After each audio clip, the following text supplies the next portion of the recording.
దేవుని యొక్క వాక్యము చదువుకుందాము. 2వ దినవృత్తాంతముల గ్రంథము 30వ అధ్యాయము 20వ వచనము. యెహోవా హిజ్కియా చేసిన ప్రార్థన అంగీకరించి జనులను స్వస్థపరిచెను. ఆమేన్. స్వస్థతశాలకు వచ్చిన దేవుని పిల్లలారా, మీకు స్వస్థత కలగాలని దేవుడు ఆ రోజు స్వస్థపరిచిన ఇజ్రాయేలీల గురించి రాయించిన వాక్యాన్ని మనం చదువుకున్నాం. 2వ దినవృత్తాంతముల గ్రంథము 30వ అధ్యాయము 20వ వచనము. మిమ్మల్ని స్వస్థపడడానికి ఈ వాక్యమును ధ్యానం చేయడానికి ఏమిటి సంబంధము అన్న విషయాన్ని మీకు చెబుతాను. మొదటగా గమనించండి. విశ్వాసము కలిగి ఉంటే స్వస్థత కలుగుతుంది. విశ్వాసము కలగాలంటే ఆ రోజు ఇజ్రాయేలీలను స్వస్థత పరిచి ఉన్నాను, నిన్ను కూడా స్వస్థత పరుస్తానని దేవుడు నీతో నాతో మాట్లాడుతున్నాడు, వచ్చిన ప్రతి ఒక్కరితో. కానీ ఆ విశ్వాసము కలగాలంటే బైబిల్ గ్రంథము చెబుతుంది, వినడం వల్ల విశ్వాసము కలుగుతుంది. అది యేసుక్రీస్తుని గురించి వినడం వల్ల విశ్వాసము కలుగుతుందని అపొస్తలులైన పౌలు భక్తులు సెలవిచ్చి ఉన్నారు. రోమాపత్రిక 10వ అధ్యాయము 17వ వచనం అనుకుంటా. మరి ఆ విశ్వాసము కలుడు కొరకు పాత నిబంధనలోనే యేసుక్రీస్తుగా ఈ లోకానికి రాకముందే యెహోవా నామములోనే అనేక వాగ్దానాలు చేసి ఉన్నాడు ఇజ్రాయేలీయులకు. నిర్గమకాండము 15వ అధ్యాయం 26వ వచనములో నా మాటలు లేక నా ఆజ్ఞలు జాగ్రత్తగా విని ఆ ప్రకారము చేయడానికి స్వస్థపరుస్తాను. ఐగుప్తు రోగములను గాను ఈ లోకము సంబంధమైన రోగాలన్నీ కూడా తీసివేస్తాను, ఆ రోగాలు రానికుండా కూడా చేస్తాను అన్నాడు. అయితే వచ్చేసింది ఇక్కడ ఇజ్రాయేలీయులకు రకరకాల జబ్బులు వచ్చి ఉన్నాయి. ఈ అధ్యాయం మనకు తెలియపరుస్తుంది. అయితే ఆ జబ్బులు ఆ రోజు దేవునికి ఇష్టంగా సొలొమోను రాజు తర్వాత హిజ్కియా రాజు దేవుని యొక్క మందిరంలో చేయవలసిన పనులు చేసి ఉన్నాడు. అందును బట్టి ఆయన ప్రార్థన చేస్తే అక్కడ ఉన్న రోగులైన ఇజ్రాయేలు ఏదోవారంతా కూడా స్వస్థత పొంది ఉన్నారు. ఆ మాటను మనకు తెలియపరుస్తున్నాడు. దేనికంటే ఆ రోజు ఇజ్రాయేల్ను స్వస్థపరిచాను, నేను మిమ్మల్ని కూడా స్వస్థపరుస్తాను. అయితే దేని పిల్లారా, ఈ స్వస్థత నీకు కావాలని సేవలకు వచ్చి ఉన్నావు.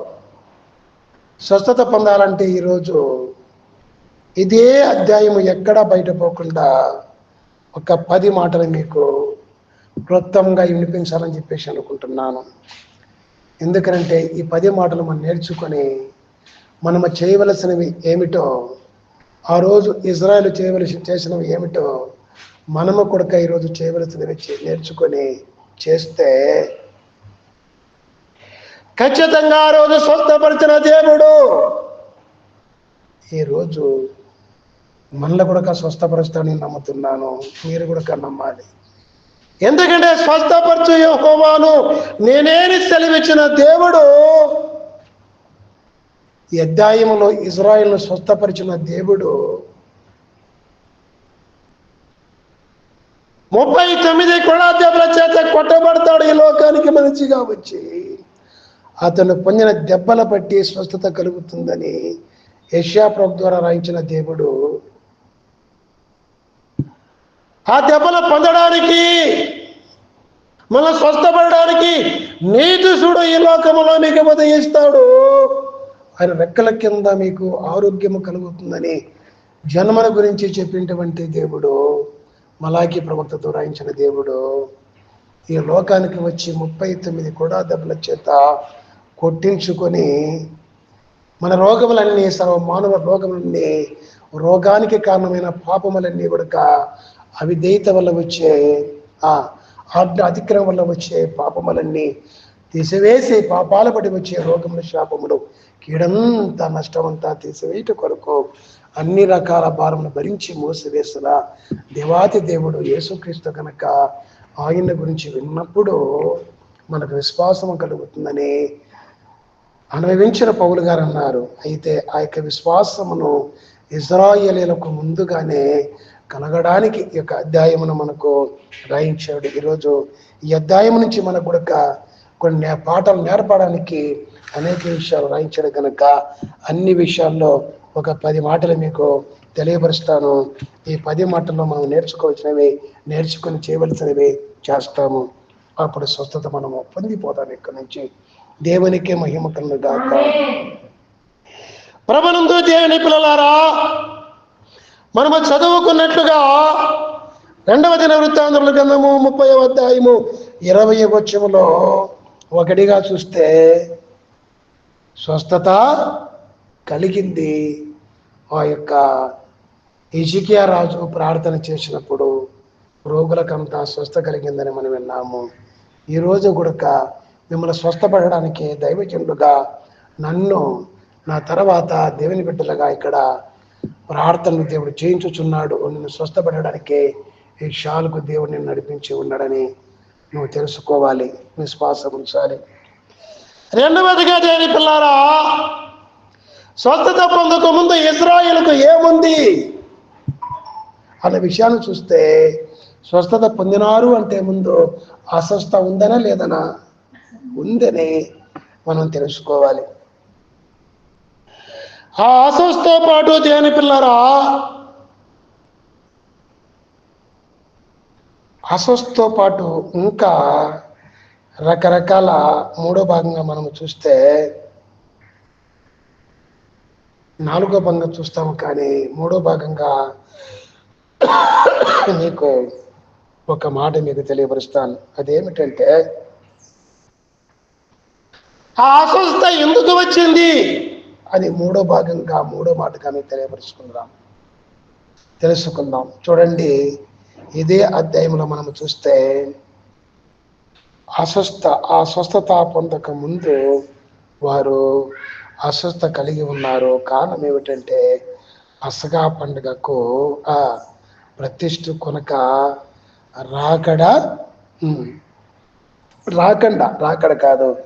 రాకుండా పోవడం వల్ల ఈ యొక్క అస్వస్థ కలిగిందని నేను తెలియపరుస్తున్నాను. ఒకటైతే స్వస్థత కలిగింది, రెండైతే తేనె పిల్లారా వాళ్ళు అస్వస్థ కూడా కలిగి ఉన్నారు. 3వదిగా కారణం ఏమంటే అస్వస్థ కలగడానికి వారు మొదటి నెలలో హిజ్కియా రాజు ఏళ్ళను ప్రారంభించినప్పుడు మొదటి నెలలో దేవుడు నియమించిన పస్కా పండుగను ఏర్పరిచినారు. దేవుని యొక్క మందిరంలో ఏర్పరిచి ఆ జనానికి అందరికీ చెప్పడము జరిగింది. చెప్తే వాళ్ళు రాకుండా, ఆ పండగకు ప్రతిష్ఠించుకోకుండా పండగ అంటే నెగ్లెక్ట్ చేశారు. నెగ్లెక్ట్ చేయడం వల్ల అదే ఒక మాటలో చెప్పండి, దేవుని యొక్క మాటలు ఏది వినకుండా పోయినారు తన ప్రజలైనటువంటి దేవుని పైనటువంటి ఇశ్రాయేలీయులు. అందుకే కలిగిన నష్టము చాలా అని మీకు తెలియపరుస్తున్నాను. దేవునికే మహిమ కలిగిన గాక, దేవునికే స్తోత్రము కలిగిన గాక. మరి ఏమి వారికి నష్టం కలిగిందంటే కేవలము రోగము రావడమే కాదు, కానీ ఇంకా రకరకాల మనకు తెలియలేదు.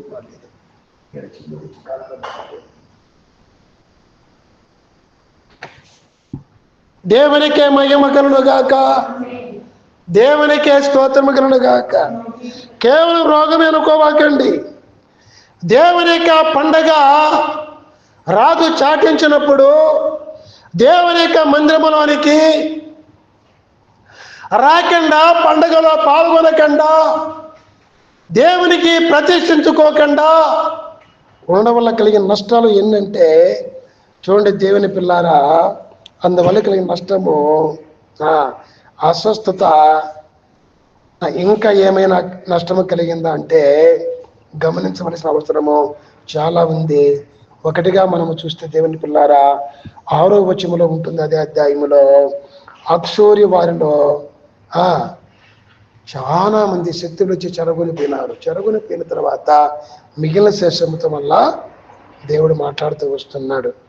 ఆ మిగిలిన శేషముతో మాట్లాడుతూ ఏం మాట్లాడుతున్నాడంటే, చూడండి, రోగముతో పాటు కలిగినటువంటి నష్టం ఏమిటంటే అక్షురు వాళ్ళు తీసుకుని పోవడమే కాకుండా 8వ వచనంలో చూస్తే దేవుని యొక్క ఉగ్రత పాల వల్ల ఉన్నట్లుగా కూడా మనం చూడగలము. ఒక మాటలో చెప్పాలంటే దేవుని యొక్క ఉగ్రత వారి మీదకి వచ్చినట్లు మనకు కనబడుతుంది. దేవునికే మహిమ కలుగును గాక. అలాగే 5వ మాట. అయితే 5వ మాటలకు వెళ్ళేక ముందు మీకు తెలియపరిచే మాట ఏమిటంటే, మీకు ఏ నష్టమో కలగకుండా ఉండాలంటే, ఏ కీడు రాకుండా ఉండాలంటే మీకే కాదు నా కొడుక, దేవుని యొక్క మాట, దేవుని యొక్క మందిరములో, దేవుని యొక్క సన్నిధిలో, దేవుని యొక్క నామమున ఆయన మహిమార్థమై ఆయన చెప్పిన కార్యక్రమాలు ఏదైనా ప్రకటించినప్పుడు రాకుండా పోవడం వల్ల కలిగే నష్టమని మనం తెలుసుకొని ఈ రోజు నుంచి ఖచ్చితంగా మనకు పిలిచిన దేవుడు ఆయన మందిరంలో జరిగే ప్రతి కార్యక్రమం అశ్రద్ధ చేయకుండా శ్రద్ధగా పాల్గొనాలి, రావాలి, ఆ పండుగలో ప్రతిష్ఠించుకోవాలి. దేవునికి మనము విధేయత కలిగి జీవించేవారుగా ఉండాలని తెలుసుకోవాలి. అలాగా ఉండకపోతే ఇశ్రాయేలుకు కలిగిన నష్టం మనకు కూడా కలుగుతుందని తెలుసుకొని ఆ నష్టము కలగకూడదని ఈ రోజు నుంచి ఏం చేయాలి చెప్పండి? ఒక తీర్మానం చేసుకోవాలి. ప్రభువా, అలాంటి నష్టము కలగకుండా, అస్వస్థ కలగకుండా ఉంటే కొరకు నేను ఏర్పరచుకున్న మందిరములో జాగ్రత్త కలిగి ఉంటాను. నీ యొక్క ప్రతిష్టత జనమగా నీ బిడ్డగా నేను ఉంటాను, నీ కుమార్తెగా నీ కుమారుగా ఉంటాను. ఒక తీర్మానము చేసుకున్నట్లయితే 5వ మాట మీకు తెలియపరుస్తాను. 5వ మాట ఏమిటంటే, మేలు కలగడానికి ఏమి చేసినాడు, ఏమి జరిగింది? ఇప్పుడు కీడు పోవాలి, ఇజ్రాయెల్కు మేలు కలిగింది, స్వస్థత కలిగింది. మనము వాక్యం చదువుకున్నాం. ఆ మేలు కలగడానికి ఏం చేయాలి, ఎప్పుడు మేలు కలుగుతుందని 5వ మాట తెలుసుకున్నాం. మరి 2వ నెలలో ఏమి జరిగిందంటే, అప్పుడు రాలేదు కదా, ప్రతిష్ఠించుకోలేదు కదా, ఆ పండగ జరగలేదు కదా, ఈ 2వ నెలలో అయినా జరిగిస్తామని రాజు మళ్ళా తాకీదులు పంపించినాడు, ప్రకటించమన్నాడు.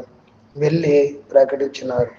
దేవునికి మహిమ కలుగును గాక, దేవునికే స్తోత్రము కలుగును గాక. 5వదిగా మనము చూస్తే ప్రకటించినట్లు మనము చూడగలము. అర్థమైంది కదమ్మా? ఈ ప్రకటించిన తర్వాత 6వదిగా అందువల్ల కలిగిన మేలు ఏమిటి అన్న విషయాన్ని మనము చూస్తే, 1 మనం చదువుకున్నట్లు స్వస్థత, 2 దేవుని ఉగ్రత తొలగిపోయింది, 3 పండుగ సంతోషంగా జరిగింది, ఆచరించినారు. 4వదిగా అది చూసి అన్యులు కూడా సంతోషించినారు. ఇక్కడ జరిగింది చూసి ఎవరు సంతోషించారమ్మా? అన్యులు కూడా సంతోషించినారు. ఈరోజు మనము 6వ మాటలో నేర్చుకోవలసిన విషయం ఏమిటంటే, మనల బట్టి అన్యులు సంతోషిస్తున్నారా, లేక అన్యులు మన గురించి దేవుని నామానికి అవమానం కలిగినట్లు ఎగతాళి చేస్తున్నారా? ఒక్కసారి పరీక్షించుకోండి. మిమ్మల్ని బట్టి అన్యులు ఎగతాళి చేస్తావంటే ఖచ్చితంగా నిజంగా నీలో ఏదో తప్పు ఉంది, నువ్వు ఏదో నష్టపోతున్నావు. అన్యులు నిన్ను బట్టి సంతోషించినట్లయితే అది దేవుని చిత్తం, నువ్వు నెరవేరుస్తున్నావు. నిన్ను బట్టి వాళ్ళు సంతోషిస్తున్నారు. దేవునికి మహిమ కలుగును గాక.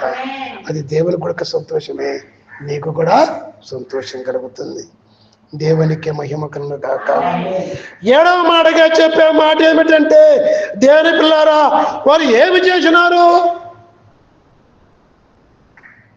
వాళ్ళు ఎక్కువ సంతోషించడానికి వాళ్ళు చూసి వాళ్ళు పొందిన మేలు బట్టి అన్యులు కూడా సంతోషించడానికి, ఆ మేలు కలగడానికి వాళ్ళు ఏం చేసినారు అని 7వ మాటను మనము కొన్ని విషయాలు ధ్యానం చేసినట్లయితే, ఒకటిగా రాజు చెప్పగా వారు వెళ్ళి ప్రకటించినారు. రాజు చెప్పగా వారు వెళ్ళి ఏం చేశారమ్మా? ప్రకటించినారు. దేవునికి మహిమ కలుగును గాక. రండి, ఆ రోజు రాలేదు, మీరు నష్టపోతున్నారు. ఆ రోజు దేవుని మాట వినలేదు, మీరు నష్టపోతున్నారు. నష్టమంతా పోనట్లు ఇప్పుడైనా రండి, ఇంకైనా సరి చేసుకోండి, ఇంకైనా దేవునికి ప్రతిష్ఠించుకోండి. రాజు తాకిదులు పంపగా వారు వెళ్ళి ప్రకటన చేశారు. దేవునికి మహిమ కలుగును గాక. రెండవదిగా ఆ ప్రకటన విని ఎక్కువ మంది జనాలు కూడి వచ్చినట్లు 18వ వచనంలో మనము చూడొచ్చు. దేవునికి మహిమ కలుగును గాక. కూడి వచ్చిన జనములో అనేక మంది ఏం చేశారంటే, బలిపీఠములు ధూపపీఠములను వారు వాగులో పడివేసినట్లు మనము 14వ వచనంలో చూడొచ్చు. కనుక మనము కూడా కూడి వచ్చేవారుగా, ఒకటి కూడి వచ్చేవారుగా ఉండాలా, రెండవది వెళ్ళి ఇక్కడ నేర్చుకున్నది ప్రకటించేవారుగా ఉండాలా. అది యేసుక్రీస్తు ప్రభువారు క్రైస్తవ చెప్పింది. ఆయన నిజమైన దేవుడిని చెప్పి తెలుసుకొని నమ్మి ఆయన ఎందు రక్షణ ఉంది. ఆయన నమ్మితే మోక్షం, నమ్మకపోతే నరకము. రండి. రెండవదిగా మీరు తెలియక తప్పు చేసి నష్టపోయిన రోగము, కష్టము, బాధలు తీసివేటు కొరకు దేవుడు చాలా కార్యక్రమం ఏర్పాటు చేస్తూ ఉన్నాడు రాజు ప్రాంతంలో అని ప్రకటించేవారుగా ఉండాలి. దేవునికి మహిమ కలుగును గాక. ఒకటి ప్రకటించేవారుగా ఉండాలి, 2 వచ్చేవారుగా ఉండాలి, 3 మనలో ఉన్న బద్ధకమంతా, మనలో ఉన్న అవిధేయత అంతా తీసి ఏం చేయాలా? దేవునికి విరోధమైనటువంటి బలిపీఠాలు, అంటే నువ్వు దేవుని దగ్గర రాకముందు నీలో ఉన్న బలిపీఠము, ధూప బలిపీఠములను వాగులో పడివేసేవారుగా ఉండాలి. దేవునికి మహిమ కలుగును గాక. నేను కూడా ముక్కోటి దేవతలకు మురికేవాని, నా దేవుడు యేసుక్రీస్తుగా ఈ లోకానికి వచ్చి నా రక్షణ కొరకు నాకు బదులుగా ఆయన శిక్ష పొంది నాకు శిక్ష తప్పించుటకై ఆయన చనిపోయి తెలియజేసి నమ్మిన తర్వాత నేను కూడా అంతవరకు దేనికి మొక్కుతూ ఉన్నానో అవన్నీ కూడా సినిమా హాలులో పారేసి ఉన్నాను. దేవునికి మహిమ కలుగును గాక. నిన్న దినమందు మాట్లాడుతూ ఒక ముస్లిము అక్క, ఆధారి మీరు చెప్పిన మాట ప్రకారంగా నేను చాలా చోట్ల విన్నాను, నేను కూడా ముందవన్నీ కూడా తీసి పారవేయడానికి సిద్ధపడి ఉన్నానని చెప్పేసి ఒక అక్క నాతో చెప్పింది. దేవునికి మహిమ కలుగును గాక. ఇలాగే ఏ తప్పును బట్టి మనకు అస్వస్థ, అలాగే ప్రతి కీడు వచ్చి ఉందో అవన్నీ కూడా పోగున్నట్లు ముందుగా మనం ఏం చేయాలా? స్వస్థత కలుగున్నట్లు. మూడవదికి ఏం చేయాలి చెప్పండి? దేవుని పిల్లారా, మనలో ఉన్నవన్నీ కూడా తీసి వాగులో పారేయాలి. వాగులో పారేసి మళ్ళీ తేగలమా? తేలేం. మళ్ళా వాడి జోలికి పోనట్లుగా మన తప్పులని కూడా ఒప్పుకోవాలి. ఒప్పుకోవడానికే ఈ స్వస్థశాలకు దేవుడు ఒక పండగగా మనల్ని పిలుస్తున్నాడు, ఇచ్చి ఉన్నాడు. మర్చిపోవాకండి. 4వదిగా వాళ్ళు చేసిన పని ఏమిటంటే, 15వ వచనంలో చూస్తే దహన బలి కొరకు ఏం తెచ్చారంటే పశువులను తీసుకుని వచ్చినారు. మనము కూడా ఇక్కడికి వచ్చేటప్పుడు, పోయేటప్పుడు దహన బలి కొరకు ఏమి తీసుకుని వెళ్ళాలి? వచ్చేటప్పుడైనా పోయేటప్పుడైనా మన కోసం బలి అయిన దేవాతి దేవుడు, మహాదేవుడు యేసుక్రీస్తును మనము కలిగి ఉండాలి.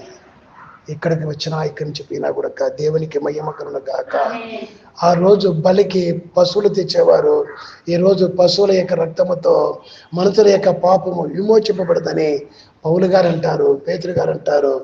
ఆయన వెండి బంగారములతో విమోచించలేదని పేతురు గారు అంటే, పౌలు గారు అంటారు. ఆవుల మేకల యొక్కయో ఎడ్ల యొక్క రక్తముతో మనము విమోచింపబడలేదు అని కూడా అంటాడు. కనుక మనం విమోచించేది యేసు రక్తమని ఎబ్రాయ సంఘముతో అంటాడు. దేవునికి మహిమ కలుగును గాక. అందుకు మన కొరకు దహింపబడిన దహన బలి అయిన దహన బలి కొరకు పశువులు అవసరం లేకుండా చేసిన దేవాది దేవుడు బలి పశువుగా సెలవులో మారిపోయిన ఆ యేసుక్రీస్తు పరువని మనము వచ్చేటప్పుడైనా పోయిన ఎప్పుడైనా కూడా ఆయన్ను మోసేవారుగా ఉండాలి. ఇతరులకు చెప్పేవారుగా ఉండాలి. దేవునికి మహిమ కలుగుగాక. అలాగే 5గా మనము చూస్తే పశువులను వధించినట్టు లేవీలు మనము చూస్తున్నాం. కనుక మనం కూడా పశువును వధించేవారుగా ఉండాలి.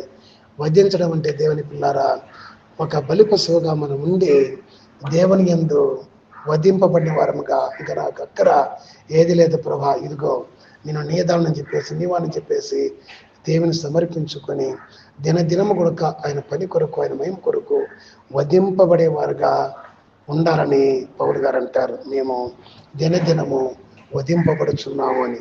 దేవునికి మహిమ కలుగుగాక. అలాగే దేవుని పిల్లారా, ఆ విధంగా మనము ఉండాలి. 6వదిగా మనం చూస్తే రక్తము ప్రోక్షించినారు. ఆ రక్తమును మనం కూడా ప్రోక్షించడం అనగా యేసయ్య రక్తముతో కడగబడుతూ ఇతరులకు ఒక మాదిరిగా పవిత్రంగా పరిశుద్ధంగా జీవిస్తూ ఉన్నప్పుడు చూసినప్పుడు వారు కూడా కోరుకొని ప్రభువాని రక్తమును పంపని ప్రార్థించి రక్తముతో కడగబడి పాపం నుంచి విమోచింపబడి రక్షింపబడి పాపం చేయకుండా బ్రతికేవారుగా ఉంటారు. బోధలు చేస్తారు కానీ రక్తముతో కడగబడి తప్పును ఒప్పుకునేవారు చాలా మంది తక్కువ ఉన్నారు. దేవునికి మహిమ కలుగుగాక. 7వదిగా చూస్తే బహు సంతోషముతో పులియని రొట్టెల పండుగ. మొదటి నెలలో అయితే రాలేదు కానీ, పండుగ జరిగించలేదు కానీ, ప్రతిష్ఠించుకోలేదు కానీ, ఇప్పుడు 2వ నెలలో బహు సంతోషముతో పులియని రొట్టెల పండుగ ఆచరించినట్టు మనము 22వ వచనంలో చూడగలము. 8వదిగా యేసు దేవుడని ఒప్పుకొనుచు 7 దినాలు పండుగ ఆచరించారు వాళ్ళు. మనం కూడా 22వ వచనంలో వాళ్ళు ఆచరించినట్లు మనము కూడా ప్రతి పండుగను స్వస్థశాల కావచ్చు, ఆరాధన కావచ్చు, ఆ తైలాభిషేక పండుగ కావచ్చు, సభల పండుగ కావచ్చు, క్రిస్మస్ పండుగ కావచ్చు, ఏ పండుగ అయినా మందిరంలోనే కాకుండా ప్రతి ఉదయాన తెల్లవారుజామున దేవుని పాద దగ్గరికి వెళ్ళి ఆ ధ్యానము చేసి ఆయనతో కలిసి మాట్లాడి సంతోషించే పండుగ కావచ్చు. ప్రతి పండుగలో కూడా మనం ఏం చేయాలి? సంతోషంగా అయితే వెళ్ళడానికి కష్టంగా ఉంటుంది కానీ వెళ్ళి వచ్చేప్పుడు చాలా సంతోషంగా ఉంటుంది. దేవునికి మహిమ కలుగుగాక. దేవునికే స్తోత్రం కలుగుగాక. మేము కూడా ఇక్కడి నుంచి మిషన్లోనికి పనివారి కుటాలకు కానీ ఏదైనా కార్యక్రమం వెళ్ళాలంటే కొంచెం కష్టంగా అనిపిస్తుంది కానీ అయితే సంతోషంగా వెళ్ళాలని దేవుడు చెప్తున్నాడు. ఆ కష్టమును సంతోషంగా మార్చుకుని వెళితే వెళ్ళేటప్పుడు ఒకరో కష్టంగా అనిపించినా వచ్చేటప్పుడు నేను దేవునికి సన్నిధిలో ఉన్నాను, ఆ కార్యక్రమం గురించి చెప్పిన సంతోషము అధికమవుతుంది. దేవునికి మహిమ కలుగుగాక. అందుకే 8వదిగా వారు చేసిన పని ఏమిటంటే, దేవుని పిల్లారా, వారు పండుగను సంతోషముతో ఆచరించినారు. 9వదిగా ప్రతి దినము కూడా స్తుతించినట్లు 21వ వచనంలో మనం చూడగలము. ఆయన చేసిన మేలు బట్టి మనము 9వదిగా స్తుతించేవారుగా ఉండాలని ఒక పని మనకు కనపడుతుంది 21వ వచనంలో. దేవునికి మహిమ కలుగుగాక. దేవా, యేసుక్రీస్తుగా వచ్చేంత గొప్ప దేవుడు అయింది. నా పాపల కోసం రక్తం ఖర్చు చనిపోయి నేను బలిచ్చే అవసరం లేకుండా, బలి కాకుండా, నిత్య మరణము లేకుండా, నిత్య నరకము లేకుండా నిత్యం పొందే భాగ్యం, నిత్య రాజ్యంలో ఉండే భాగ్యం నాకు ఇచ్చిన దేవా, నీకే స్తుతి స్తుతి స్తుతి అని చెప్పి మనము కూడా స్తుతించేవారుగా ఉండాలి. నీ స్తుతి చేసినప్పుడు నీ స్థితి మారుతుంది, నీ గతి మారుతుందని దైవజనులు దేవుని యొక్క ప్రియస్తుతులు మన ఆత్మీయ జనకులు దేవశాస్త్రి గారు చెప్పి ప్రతి ప్రార్థన సమయం ముందు నీకు స్తుతి చెల్లిస్తున్న కీర్తన కూడా మనకు రాసి పాడి ఇచ్చి ఉన్నారు. 12వ కీర్తన తెలుగు క్రైస్తవ కీర్తన పుస్తకంలో. దేవునికి మహిమ కలుగుగాక. దేవునికే స్తోత్రం కలుగుగాక. అలాగే 10వదిగా వాళ్ళొక నిర్ణయానికి వచ్చేసినారు. దేవునికి మహిమ కలుగుగాక. 5వ వచనంలో చదవండి. 5వ వచనంలో ఒక నిర్ణయానికి వచ్చేసినారు.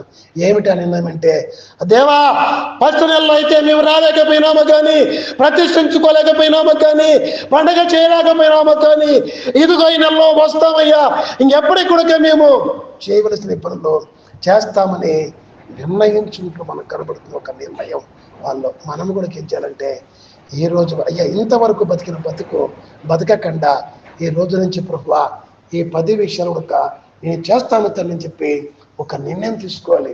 ఒక తీర్మానం చేసుకోవాలి. ఆ తీర్మానం చేసుకుంటే నీకున్న రోగము, కష్టము, నష్టము అన్నీ కూడా దేవుడు తీసివేసే దేవుడిగా ఉంటాడని తెలియపరుస్తూ 8వ భాగానికి వెళ్ళిపోతున్నాను. మీరే సమర్పణ చేసుకోండి. దేవుడు ఏం చేసినాడు?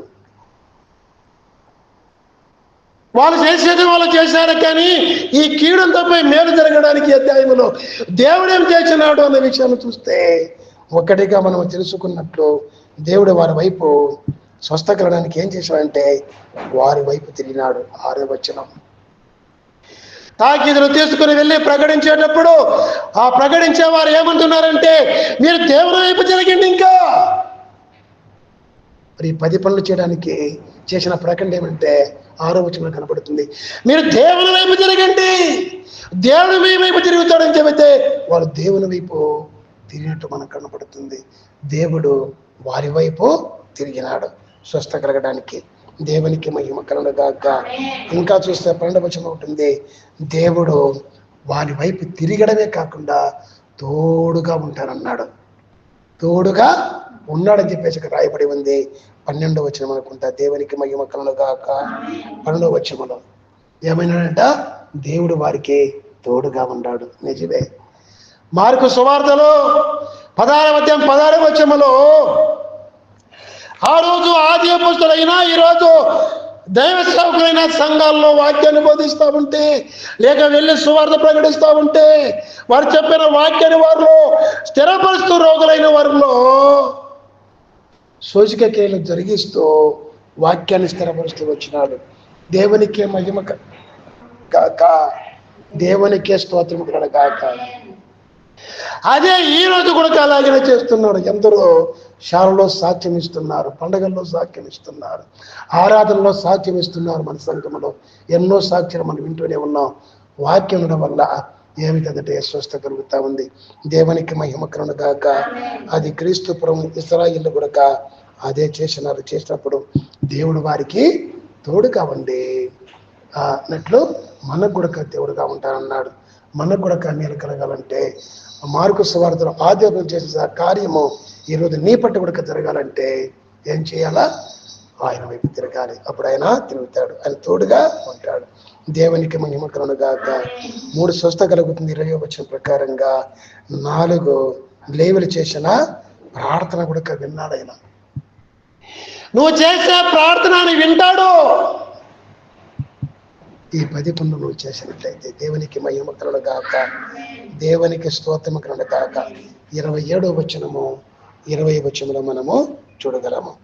ఆ ప్రార్థన అది విని స్వస్థపరిచిన చూడగలం. 20వ వచనంలో లేవీలు ప్రార్థన చేస్తే ఆ ప్రార్థన ఆ పరిశుద్ధ రాజ్యానికి పట్టణానికి వెళ్ళినట్లు ఆ ప్రార్థన ఆయన విన్నట్లుగా ఆ మాటలు అక్కడ రాయబడి ఉంది. దేవునికి మహిమ కలుగుగాక. అలాగే 9వ విషయాన్ని మనం చూస్తే శాలలో సేవకులుగా ఏం చేయాలి మేము అనేది కూడా ఎక్కడ ఉంది, నేర్పుతా ఉంది యొక్క అధ్యాయం. శాలలో దైవ సేవకులైన వారు ఏమి చేయాలంటే, 1 పండుగ ఆచరించేవారుగా ఉండాలా, పండుగలు ఏర్పాటు చేసేవారుగా ఉండాలా, 2 ప్రకటించేవారుగా ఉండాలా, 3 ప్రార్థించేవారుగా ఉండాలని 20వ వచనము 27వ వచనం మనకు నేర్పుతుంది. లేవీలు ప్రార్థించినట్లు, రాజు ప్రార్థించినట్లు, ఆ రోజు లేవీలు అంటే యాజకులు, ఈరోజు దైవ సేవకులుగా ప్రార్థించేవారుగా ఉంటారు. ముందే మీకు చెప్పడం జరిగింది. ఇక్కడ మేము మాతో పాటు సంఘ బిడ్డలు కూడా ప్రార్థన చేస్తూ ఉంటారు అని. దేవునికి మహిమ కలుగుగాక. అందుకే శాలకు వస్తే ఎన్నో మేళ్ళు, చనిపోయిన వారు బ్రతుకుతున్నారు, స్వస్థ పొందుతున్నారు, దయాల పట్టి వారు విడుదల పొందుతున్నారు. దేవునికి మహిమ కలుగుగాక. వచ్చిన వారందరికీ స్వస్థత అని దైవజనులు రాసినట్లు వచ్చిన వారంతా స్వస్థత. వస్తామంటే సాక్ష్యం చెప్తామంటేనే దేవుడు స్వస్థపరుస్తూ ఉన్నారు. సాక్ష్యాలు మనము వింటూనే ఉన్నాం. దేవునికి మహిమ కలుగుగాక. ఇంకా 10వదిగా దేవుని పిల్లారా, మీరేం చేయాలి? వచ్చిన మీరు స్వస్థ కలగాలంటే నేర్చుకోవాలా వద్దా? నేర్చుకుందాం. దేవుని పిల్లారా, మీరేం చేయాలంటే చూడండి, 7వ భాగంలో ఇజ్రాయిల్ ఏం చేసినారు అవన్నీ చేయడం నేర్చుకున్నాం కదా. అవన్నీ మనం చేసేవారుగా ఉండాలా, దానితో పాటు ఆయన వైపు తిరిగేవారుగా ఉండాలా, పండుగల్లో పాల్గొనేవారుగా ఉండాలా. మరి ఆ 10 విషయాలు కూడా మనం నేర్చుకుని చేసేవారుగా ఉండాలా. ఆ 10 ఏంటి చెప్పండి? 1 రాజు చెప్పగా ప్రకటించారు. మనం వెళ్ళి ప్రకటిస్తున్నామా? క్రీస్తుల గురించి, రక్షణ సువార్త, రెండవ రాకడ గురించి ప్రకటిస్తున్నామా? అది నేర్పడానికి దేవుడు ఏర్పరిచిన సంఘాన్ని గురించి, సంఘశాల గురించి చెబుతున్నామా? మేము 220 కిలోమీటర్లు ఎంతమంది వచ్చినా కూడా సొంత ఖర్చులతో తీసుకుని పోతా వచ్చినాం. మా సొంత ఖర్చులతో తీసుకుని పోతా వచ్చినాం. ఈరోజు నువ్వు ఎంత దూరం ఇక్కడికి ఎంతమంది తీసుకొచ్చినావో ఒక్కసారి మీరే పరీక్షించుకోండి.